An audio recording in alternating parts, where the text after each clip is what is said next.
नमस्कार, 5 minute story में आप सभी का बहुत बहुत स्वागत है। आज आपके साथ मैं जो है पूरी माता की कहानी शेयर करूँगी आज काल रात्रि तक। तो माता रानी का जन्म हुआ सती के रूप में राजा दक्ष के घर में। राजा दक्ष के घर में जन्म हुआ। वो नहीं चाहते थे कि शिव से विवाह हो, पर ज़बरदस्ती माँ ने किया।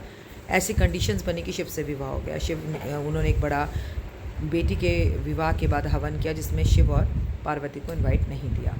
जब शिव और पार्वती को इनवाइट नहीं दिया तो सती फिर भी ज़बरदस्ती गई। वहाँ जाकर उन्होंने हवन कुंड में अपनी प्राण त्याग दी। जब शिव को ये बात पता चली तो शिव आए, वहाँ तांडव हुआ।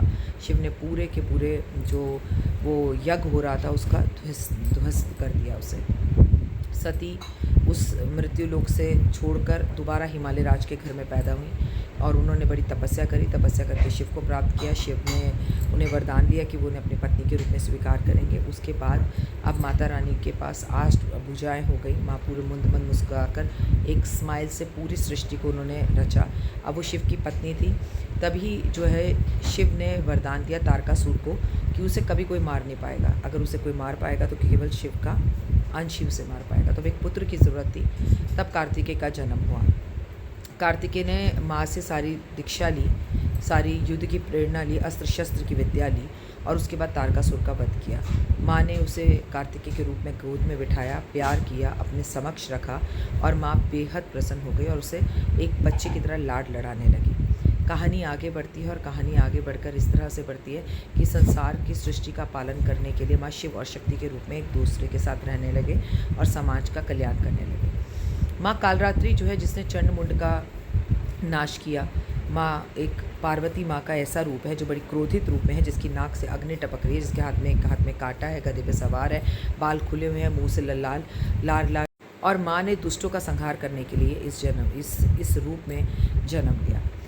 कालरात्रि के बाद अष्टमी आती है माँ गौरी। माँ गौरी जब लगातार शिव की तपस्या कर रही थी, शिव को प्राप्त करने के लिए, शिव को पाने के लिए, तो माँ के पूरे शरीर में यहाँ तक दीमक हो गई थी।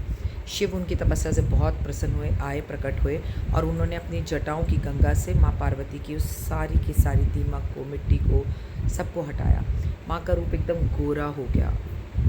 माँ जो है बहुत खूबसूरत हो गई और महागौरी कहलाई, जिनकी पूजा हम अष्टमी वाले दिन करते हैं।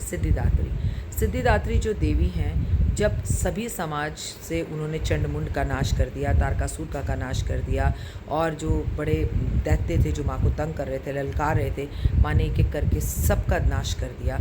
उसके बाद सभी देवी देवता माँ की स्मृति करने लगे। माँ ने वरदान दिया कि जब भी मुझे याद करोगे मैं आऊँगी ज़रूर, कष्ट सारे मिटाऊँगी ज़रूर और सारी सिद्धियाँ आपको दूंगी ज़रूर। तो वो हम नवमी वाले दिन सिद्धिदात्री की पूजा करते हैं। नवरात्रि के माँ के 9 दिन के 9 स्वरूपों का कहानी कि माँ ने क्या क्या किस किस रूप में किया, कैसे किया और लाइफ में आपको 100% सक्सेस मिलने वाला ये नवरात्रा आपके जीवन में खुशियाँ लेकर आए। आज है कालरात्रि का नवरात्रा। कोर्ट कचहरी के केस, जीएसटी के केस, सीबीआई के केस, इनकम टैक्स के केस, सबसे आप छुटकारा पा सकते हैं। 2 मिनट का उपाय ज़िंदगी बदल जाए, मैंने आपके साथ यूट्यूब पर शेयर किया, उसे प्लीज़ ज़रूर देखिए।